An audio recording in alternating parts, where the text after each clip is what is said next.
voy a confirmar en unos días más, pero creo que es a las 6:30 de la tarde. Sí, así que si usted desea discipularse, bueno, pues por ahí estaremos invitándole a que tome su tiempo para poder anotarse. No sé quién, bueno, el domingo estuvo anotando Dani.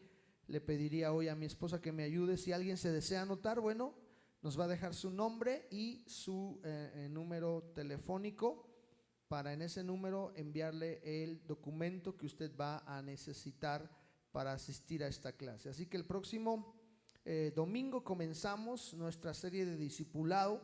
Todo aquel que no sea discipulado necesita hacerlo, porque vamos a ir por 3 niveles, el primer nivel, segundo nivel y tercer nivel, y usted va a aprender mucho más de lo que es la palabra de Dios, pero también de lo que es la visión de esta casa. Sí, estoy corroborando, si es a las 6:30 el martes 22, entonces domingo 20 a las 8:40 y martes 22 a las 6:30. Esto será en la sala de juntas de aquí de la iglesia, así que si usted va a asistir, y hay algunos anotados por ahí, en unos días más le estaremos enviando el material y recordándole que el día domingo a las 8:40 llegue un poco antes para los protocolos de sanitización también. Así que lo menciono porque algunos que están conectados hoy se anotaron al discipulado, y si algunos que están conectados hoy no se han anotado, bueno, mándenos un mensajito también ahí por el chat y podemos anotarle. Muy bien, estamos todavía en la serie Discípulo y estamos ya casi cerrando esta serie. ¿Cuál es el enfoque de esta serie? Siempre me gusta llegar al final de la serie, recapitular lo que hemos aprendido. Una de las razones por la cual estamos desarrollando esta serie es porque hemos creído que Dios nos ha mandado a todos nosotros a ser discípulos, hacer y hacer. Primero soy y después hago. No puedo hacer primero y después ser. El comienzo de un discipulado es primero ser yo como persona. Yo siempre he creído que un discípulo no solamente tiene aptitudes, sino tiene actitudes. Hoy en día encontramos a mucha gente con muchas cualidades muy buenas, con muchos talentos muy buenos, pero con muy poca actitud.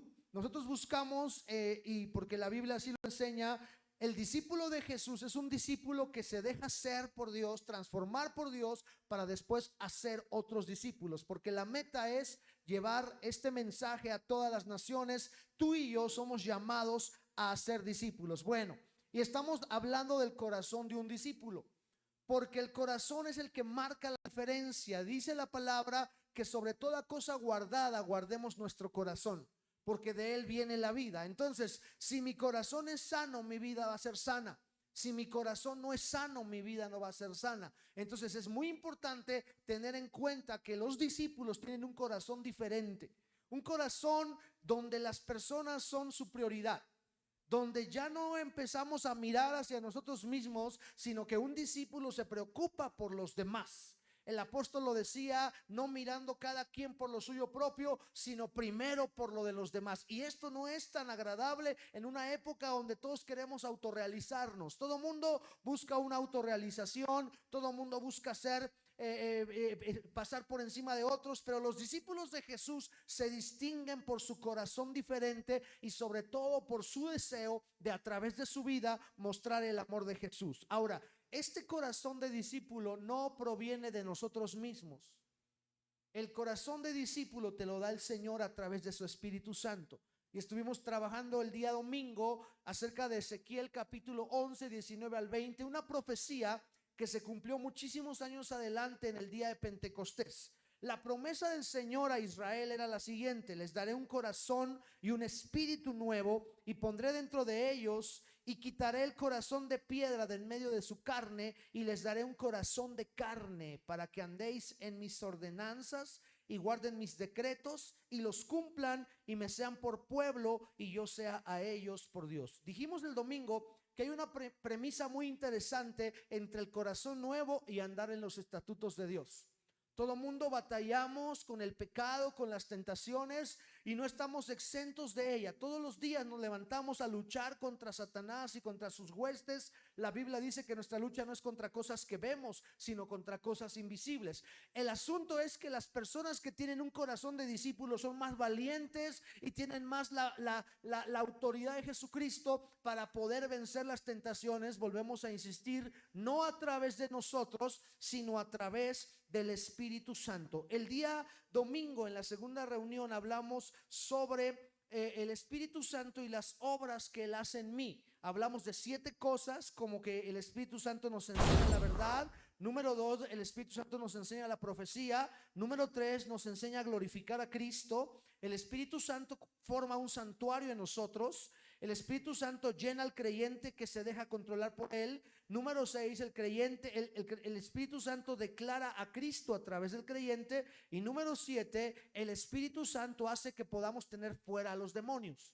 Si usted quiere y no escuchó este tema, visite la página de la iglesia y va a encontrar la grabación. Pero hoy quiero entrar ya no a lo que el Espíritu hace en nosotros, sino lo que nosotros hacemos como consecuencia de tener un corazón de discípulo. Porque es muy cierto que la gente busca en nosotros no perfección, pero sí honestidad. Y la gente que está allá afuera necesita conocer el mensaje, pero que ese mensaje sea coherente con el estilo de vida que todos queremos llevar.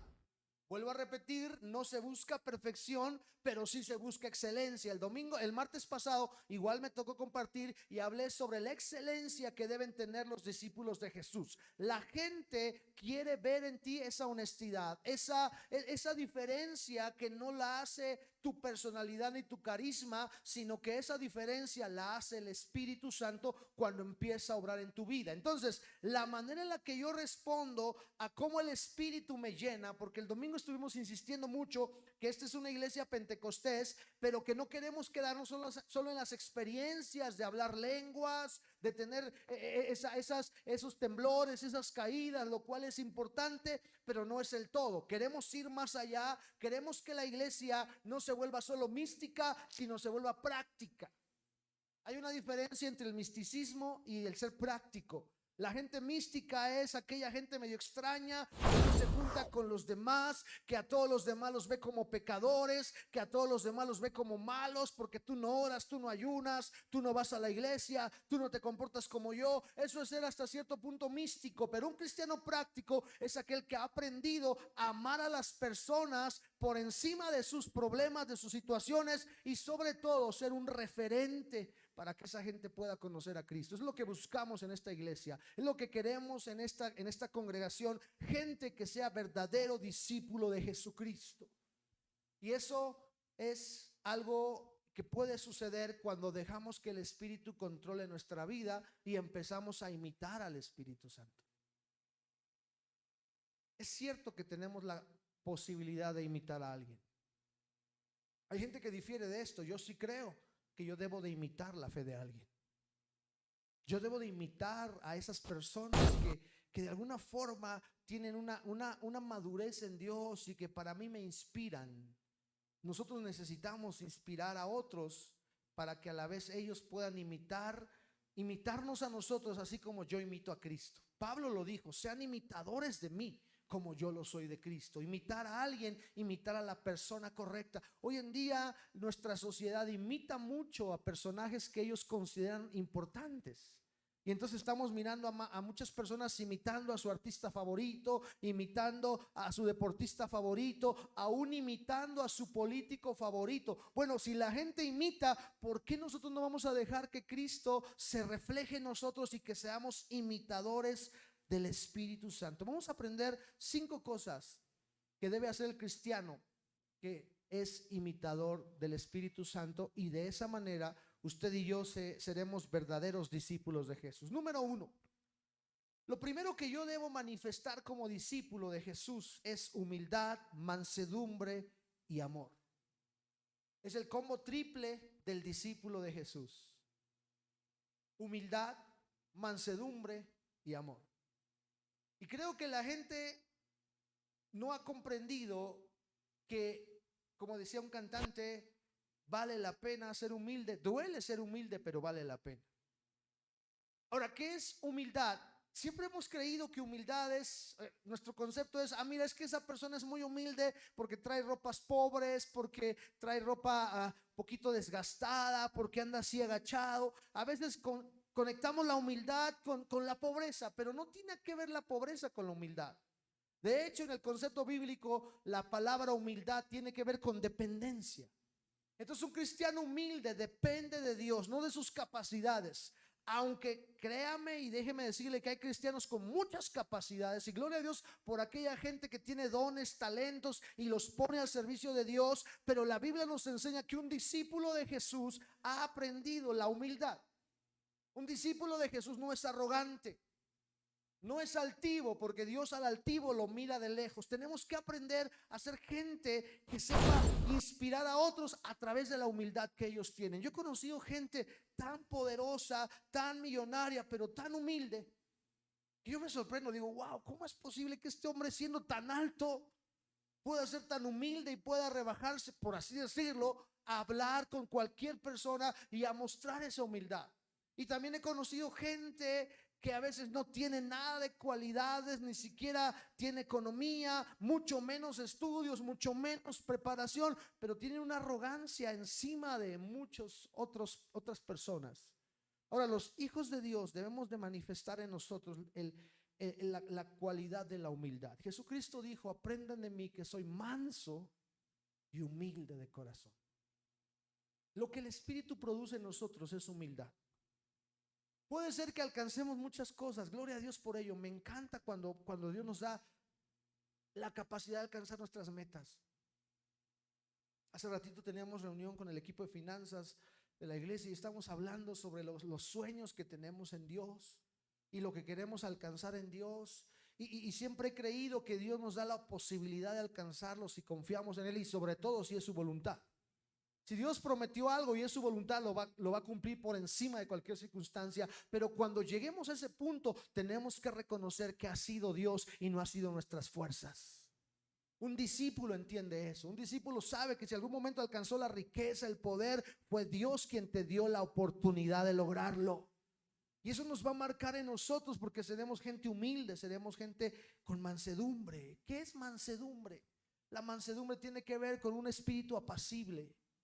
Alguien que no se enoja tan fácilmente. A veces somos tan iracundos. Yo me considero sanguíneo. Si habláramos de los temperamentos antiguos, ¿verdad?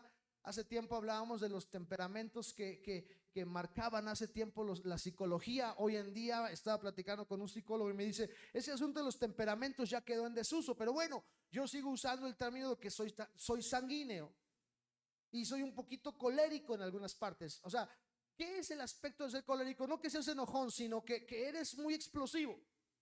Pero en ese punto la mansedumbre es como el pivote que nos hace bajarnos. Y es el carácter que Dios pone en nosotros. Y a eso le añadimos el amor. Entonces tendremos el combo triple que te decía que va a usar el discípulo para ayudar y corregir a los débiles.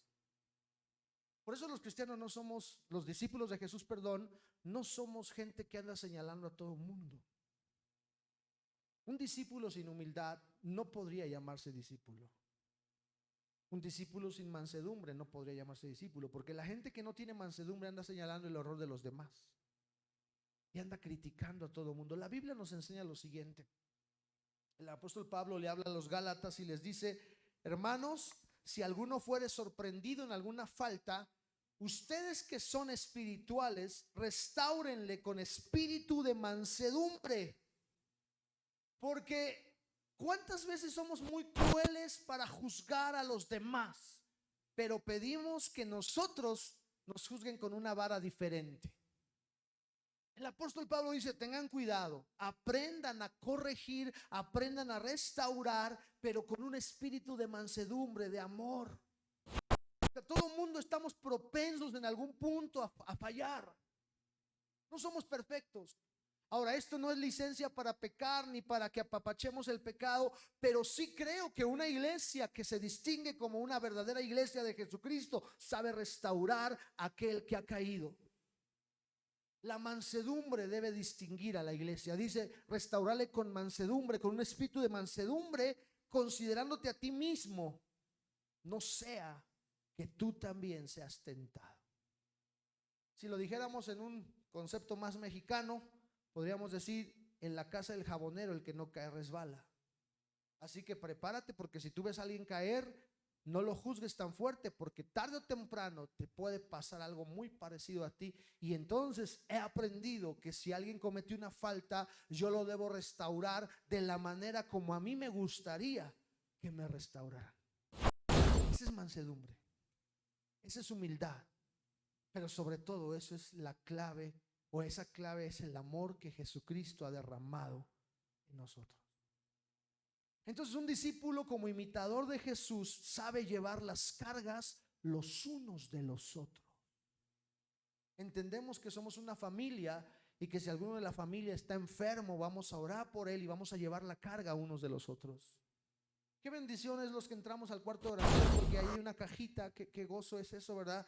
Ayer estaba viendo todas esas peticiones. Ayer las peticiones desde todo este año, ¿verdad, hermano? Ahí están las peticiones desde el mes de febrero, marzo, y ahí están peticiones de los hermanos, y están ahí porque los que entramos al cuarto de oración, además de orar por nuestras propias necesidades, ocupamos mucho tiempo para orar por las necesidades de los demás. Eso es sobrellevar las cargas. Porque cuando tenemos necesidad quisiéramos que todo el mundo nos apoyara orando, ¿verdad que sí, hermanos? Eso es ser discípulo de Jesús, el saber que en algún punto yo puedo llevar las cargas de los demás y así la carga va a ser más ligera. No es lo mismo que cargues un bulto de 50 kilos tú solo, que 4 o 5 personas puedan echar montón y cargar ese bulto. La carga es más ligera. Cuando tenemos problemas, cuando tenemos tentaciones, cuando tenemos dificultades, como iglesia llena del Espíritu, vamos a sobrellevar las cargas los unos de los otros. Ojo, una iglesia y un cristiano lleno del Espíritu. Porque el que no tiene el Espíritu Santo dice: ¿para qué lo voy a hacer? Si cuando yo tuve problemas nunca nadie me ayudó. Pero así no opera el Espíritu Santo. Por eso los hijos de Dios tenemos que ser imitadores del Espíritu Santo, porque el Espíritu Santo siempre va a ser nuestro compañero idóneo. Número 2, algo que tenemos que imitar los creyentes es que el Espíritu Santo intercede por nosotros. Entonces mi deber también es interceder en oración por los hermanos. Es bonito que oren por mí, es maravilloso que oren por mí, pero es maravilloso cuando yo puedo interceder por otros. Y hemos aprendido en esta iglesia que no es lo mismo orar que interceder. La oración va solamente en la línea de que yo pido. La intercesión va más allá. La intercesión es donde yo pongo mi problema, mi necesidad a un lado y empiezo a interceder, a pedir por los demás. De hecho, el concepto de intercesión es pararme en la brecha por otras personas. Y eso es madurez, porque la mayoría pedimos por nosotros mismos. La mayoría buscamos que mi problema sea solucionado, pero no nos preocupamos tanto por el problema de los demás. Bueno, el Espíritu Santo hace que intercedamos por los demás y que lo hagamos de una manera correcta y que lo hagamos con el fin de que Cristo sea glorificado a través de ello. Dice la palabra, el apóstol Pablo en Romanos 8:26, de igual manera el Espíritu nos ayuda en nuestra debilidad. Entonces, si yo soy un imitador del Espíritu Santo, cuando mi hermano está débil, ¿qué debería de hacer yo? Patearlo, ¿verdad? Porque al árbol caído se le dan patadas. Pero los hijos de Dios hemos aprendido que a una persona débil debo ayudarla. Hermano, ¿por qué no ha venido a la iglesia? Eso le toca al pastor, eso le toca a los líderes, eso le toca a los de intercesión, eso le toca a los de bienvenida. Gloria a Dios por el equipo de bienvenida que ha hecho llamadas y les ha preguntado: ¿cómo estás, hermano? Qué bueno, pero no es solo tarea de ellos. Si tú ves a algún hermano débil, como un buen discípulo de Jesús, vas a animarlo, porque dice la palabra que el Espíritu nos ayuda en nuestra debilidad. Dice: pues que hemos de pedir como conviene, no lo sabemos, pero el Espíritu mismo intercede por nosotros con gemidos indecibles. ¿Qué significa esto? Que el Espíritu Santo tiene el deseo de que tú te restaures, el deseo de que tú cambies, de que tú seas transformado. Bueno, pues mi tarea también es preocuparme para que los demás hermanos mejoren. Hace unos días le compartí a alguien qué fácil es sentarse en la silla para juzgar a los demás. Cualquiera lo puede hacer, no necesitas muchos estudios para sentarte y a ver, vamos a juzgar a los demás. Pero la pregunta es, ¿qué haces cuando, yo te preguntaría, júzgame a mí, si tú me juzgas, yo te diría, bueno, ¿qué vas a hacer para ayudarme?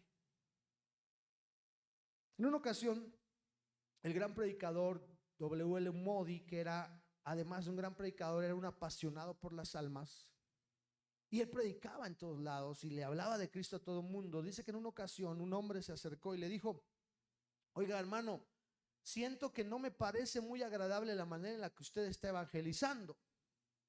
Y empezó a soltar una disertación a aquel hombre, criticando el ministerio de Moody, juzgando lo que hacía, soltando un montón de palabras en contra de lo que él hacía. Y Moody, lleno del Espíritu, solamente se dedicó a escuchar. Qué difícil es cuando te están juzgando y tienes que agachar la cabeza y guardar silencio. Al final el hombre terminó y Moody le dice, ok hermano, gracias por su comentario, pero a mí me gustaría preguntarle, ¿usted cómo evangeliza? Y el hombre se quedó en silencio y empezó a tartamudear. Y dijo, bueno, es que yo no evangelizo. Y entonces Moody, muy sabio, le dijo, bueno, entonces déjeme evangelizar, prefiero evangelizar a la manera que yo sí lo hago, a la manera que usted nunca lo hace. Porque muchas veces somos muy buenos para juzgar, pero no hacemos algo para cambiar. Es muy fácil estar en el lado, en el estadio, juzgando al futbolista. ¿Por qué falló el penalti? Le hubiera mandado pase. A ver, bájate y juega. Es muy interesante que los discípulos de Jesús han aprendido a sobrellevar las cargas e interceden unos por otros. Y cuando alguien está en debilidad, lo ayudan. Y tú como cristiano que estás de ese lado, también tienes que aprender a animar en vez de criticar. Es bueno criticar, sí, pero que tu crítica sea constructiva y que tengas una opción. No solamente juzgando, porque como Moody, aquella gente juzgaba algo que él nunca hacía. Y eso es lo que hace el fariseo. El fariseo juzga pero nunca hace nada. Eso es lo que nosotros tenemos que cuidar, porque ser discípulo de Jesús implica de verdad realizar la obra que el Espíritu Santo nos ha llevado a hacer. Y una de las obras más intensas que realiza el Espíritu Santo es la intercesión. Es uno de los ministerios del Espíritu Santo, interceder, ponerse en la brecha. Nosotros necesitamos ponernos en la brecha por la iglesia, por la familia, por los pastores, por el liderazgo. Eso es algo que no consideramos. Estamos acostumbrados. Mire, los bebés están acostumbrados a que les den todo. Pero el que es maduro ya no dice, bueno, voy a dar, voy a recibir, ahora voy a poder dar. Eso es lo que hace la diferencia entre un creyente y un discípulo. Mi esposa compartió eso hace unos días atrás. Necesitamos ir hacia adelante. Dejar de pensar qué me ofrece la iglesia y empezar a pensar qué le puedo ofrecer yo a la iglesia. Eso es interceder unos por otros en oración y también con acción. Número 3, colaborando en la tarea de la purificación de la iglesia. La tarea de la purificación de la iglesia le toca al Espíritu Santo. Pero el Espíritu Santo usa hombres y mujeres llenos de Él para bendecir a otros. Nosotros somos las manos y los pies de Cristo en esta tierra. Cristo se fue al cielo, pero nos dejó al Espíritu Santo, y el Espíritu Santo nos ha delegado a usted y a mí la tarea de purificar a la iglesia. Y esto es interesante porque Dios usa la vida de cada creyente para purificar a otras personas.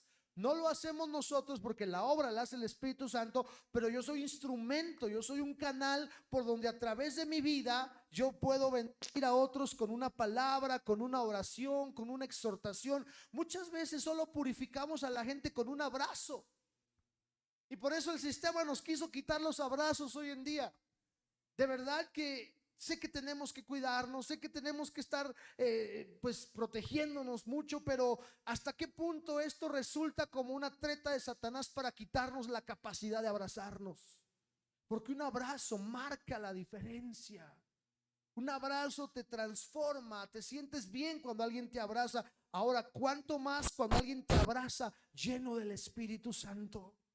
Yo por eso le digo al equipo de liderazgo y a los servidores, los domingos y los días de culto, vayan y toquen a alguien, ministren. Yo sé que a lo mejor usted se ha sacado de onda de repente que alguien llegue y le ponga la mano atrás a usted y empiece a orar por usted, pero hemos creído que esa es la manera en la cual podemos bendecirnos unos a otros, estar colaborando con el Señor para la purificación de la iglesia. Ahora, ¿cómo purifica Dios a su iglesia? De dos maneras. Número uno, el profeta Jeremías dice en el capítulo 23, verso 29, no es mi palabra como fuego, dice Jehová, y como martillo que quebranta la peña. La iglesia de Jesucristo tiene que estar llena de palabra de Dios. Si no tenemos palabra de Dios, todo lo que hablemos será solamente nuestras ideas, nuestras convicciones. A veces nuestras convicciones son tan equivocadas. Por eso usted, como discípulo de Jesús, necesita conocer la palabra de Dios. Cuando Satanás vino a tentar a Jesús, Jesucristo lo detuvo en seco, pero lo hizo con la palabra.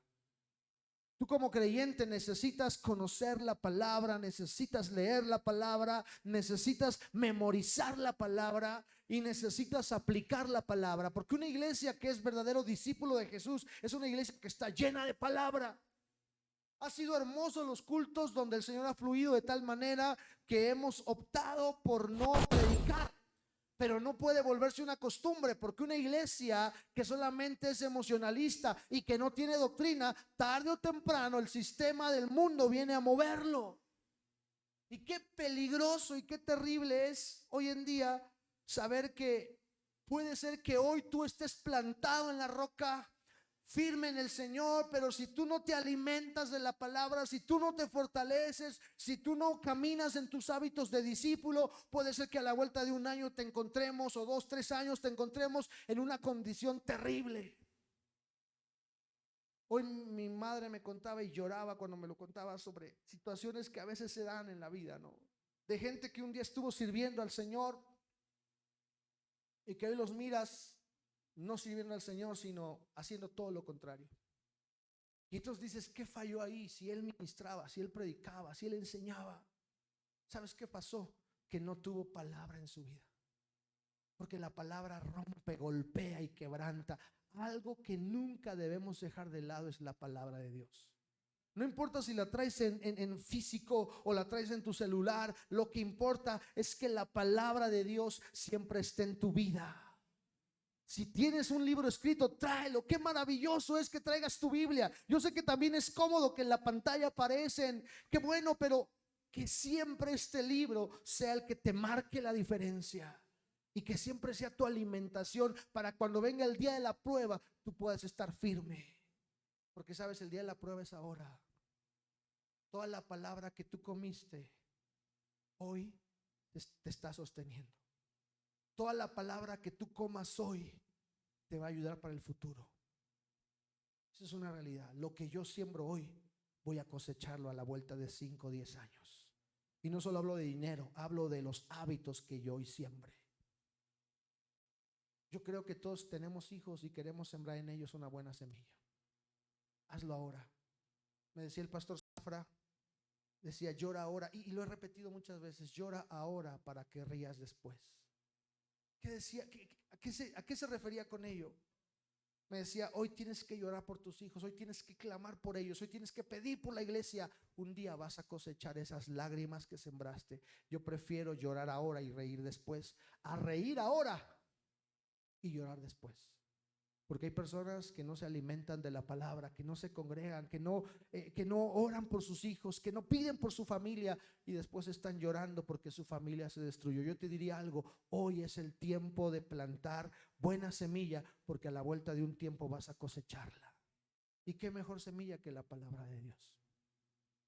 Número 2, segundo texto, porque todos los que son guiados por el Espíritu de Dios, estos son hijos de Dios. Yo puedo purificarme con la palabra, yo puedo purificar a otros con la, pero también purifico a otros con la guianza del Espíritu. El domingo decíamos sobre aquellas personas que tienen tanta guianza del Espíritu que aún hasta para viajar a tal lugar le preguntan al Señor, aún para comer tal comida le preguntan al Señor, porque el Espíritu los guía. Y necesitamos ese tipo de discípulos que sepan ser guiados por el Espíritu, que sepan discernir cuando el Espíritu habla y cuando no es el Espíritu. Alguien que me impacta mucho en la Biblia es Elías. Elías tenía su carácter, era hasta cierto punto burlón, porque cuando están orando para que el fuego baje, se está burlando de los profetas de Baal y le dice: oye, pues órale a tu Dios, grítale, a lo mejor está dormido. Vemos a un Elías burlón, pero cuando el Espíritu viene a revelarse a él y él está deprimido en una cueva, él sabía cuando el Espíritu hablaba, tenía discernimiento, porque vino un terremoto, vino un viento recio, vino un trueno, pero él dijo: ahí no está el Espíritu. Él sabía cuando el Espíritu hablaba. Algo que le he pedido al Señor en estos tiempos es que nuestro discernimiento se agudice, porque a veces nos falta. Y ojo, ¿se acuerda que hace tiempo le dije que no es lo mismo el discernimiento que el sentido común o el ser suspicaz? De repente decimos, como que no me cae bien. Eso no es espíritu, eso no es el discernir. Eso a lo mejor es tus prejuicios, ¿no? Es que le va al Cruz Azul, yo le voy a la América, me cae mal. Eso es un prejuicio, o no puedo decir es que tengo discernimiento y ese es del diablo. No, el discernimiento va más allá. El discernimiento va algo hacia ver y analizar los espíritus. Mi esposa es experta en discernimiento. Yo bendigo su vida porque ella luego me dice: oye, siento que esto y esto y esto, y le digo, de repente hasta esa gente con discernimiento como que nos cae mal. Aquí está mi esposa por ahí, sí, está. Sí, o sea, a veces me cae mal porque me dice cosas que yo digo: híjole, mejor profetízame algo bueno, ¿no? Pero después digo, es el discernimiento que le ha dado, porque a veces sucede que lo que ella dijo, wow, sucede. Necesitamos gente con discernimiento, ¿verdad que sí? Gente que nos diga así sí, así no. Nos evitaríamos tantas cosas. Y el Espíritu Santo está buscando que usted y yo seamos llenos de discernimiento.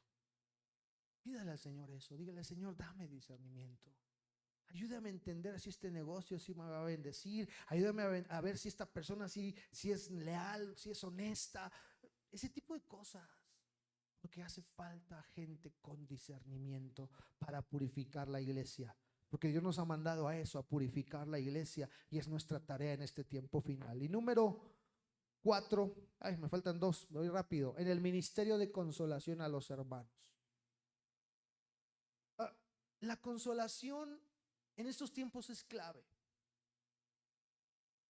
Ahora, la consolación sin el Espíritu Santo puede resultar como el vinagre a los dientes, dice el libro de Proverbios. ¿Alguna vez le ha caído vinagre en los dientes? Lastima, es molesto, duele. Y a veces hay gente que te consuela, pero con palabras que no provienen de Dios. Cuando nosotros tuvimos la experiencia no grata bueno, difícil de tener que sepultar a mi hermana, recuerdo que mucha gente, en el afán de darnos una palabra de consuelo, de repente resultaban hasta molestos. Una ocasión recuerdo muy claramente cómo alguien llegó, según a consolarnos, y yo le dije a mi esposa: ¿sabes qué? Ahí atiéndelos, hay que se queden contigo, porque yo no aguanto, no era, de por sí estaba lastimado, pero la manera en la que llegaron, según a consolarnos, resultó más desagradable. Y entonces entendí que no era el Espíritu Santo quien nos estaba mandando.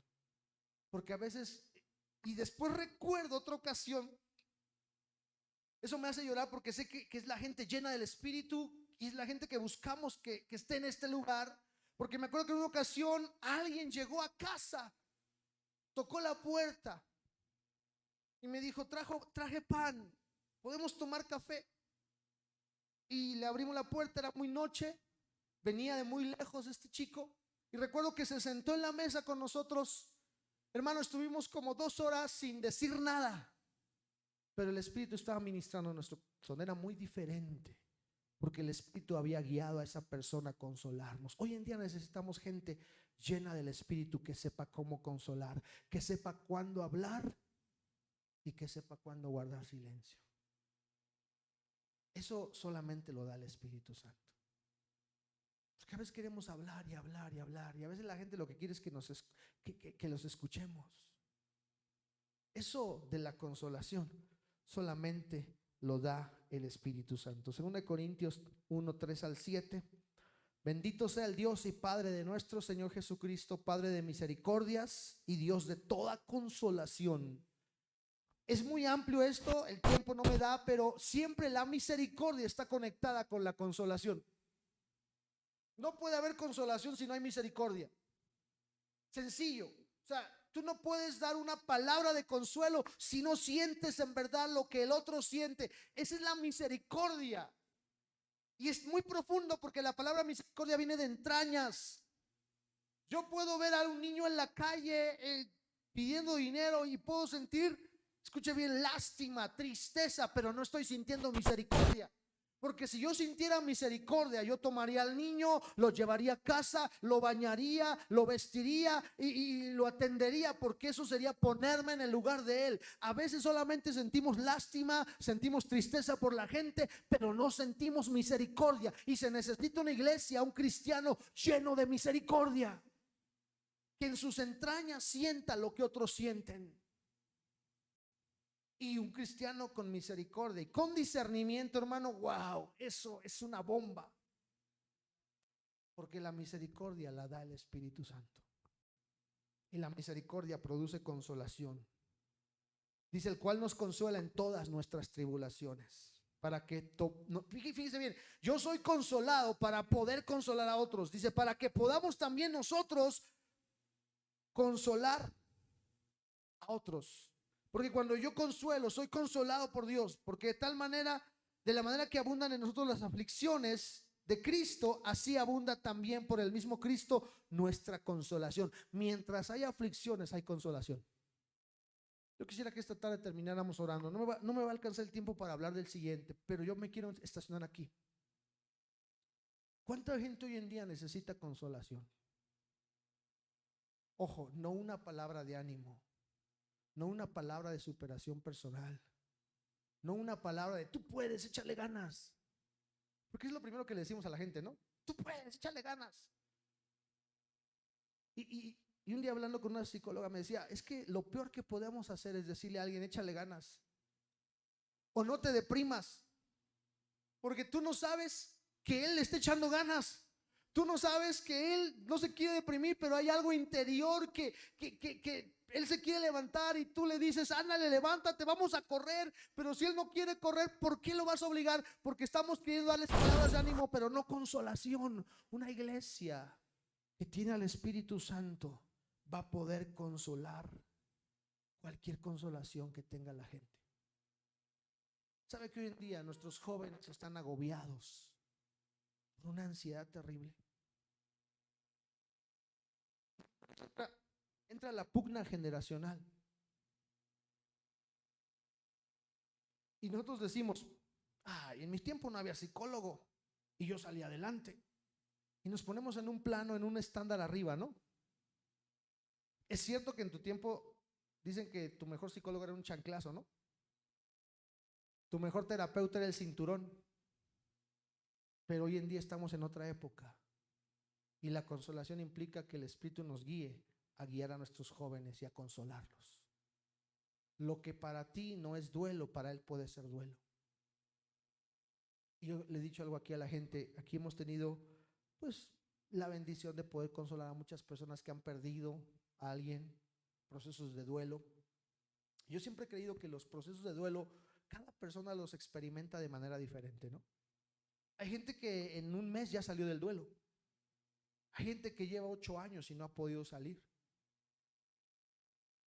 Y entonces el que salió rápido dice, yo salí en un mes. Bueno, pero deja que el otro viva su proceso. Y eso solamente lo da el Espíritu Santo. El que yo pueda consolar y salvar. Es tan amplio este texto, pero dice una parte, el cual se opera en el sufrir de las mismas aflicciones que nosotros también padecemos. Y nuestra esperanza respecto a vosotros es firme, pues sabemos que así como sois compañeros de las aflicciones, también lo sois en la consolación. ¿Por qué no le dices al Señor esta noche y oramos y le decimos, Señor, déjame ser un Bernabé? ¿Y por qué un Bernabé? ¿Sabe que el libro de los Hechos habla que Bernabé fue uno de los compañeros de viajes de Pablo? Y el nombre de Bernabé significa hijo de la consolación. ¿A cuánto les gustaría ser Bernabés este día? Dice, yo quiero consolar a alguien, pero no yo, sino el Espíritu a través de mí.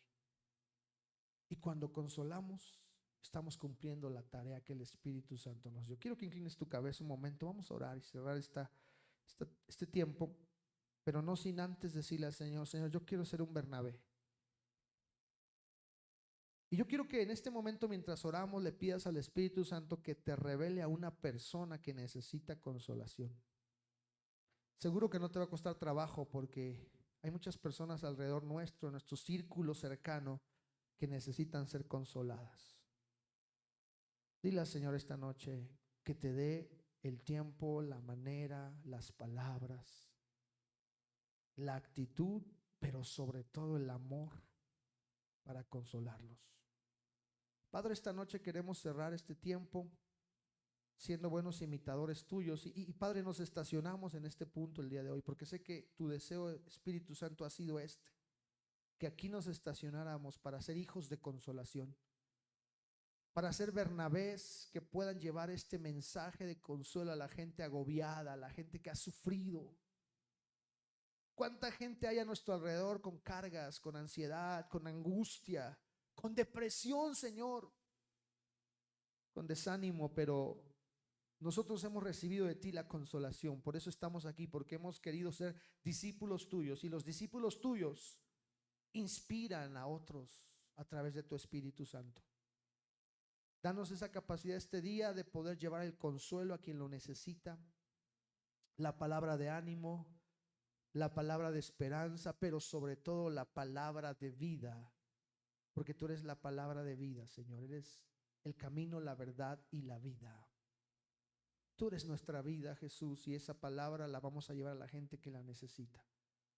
Sé que más de uno hoy ha orado de esta manera, y esta semana ellos podrán llevar ese consuelo a la gente que lo necesita.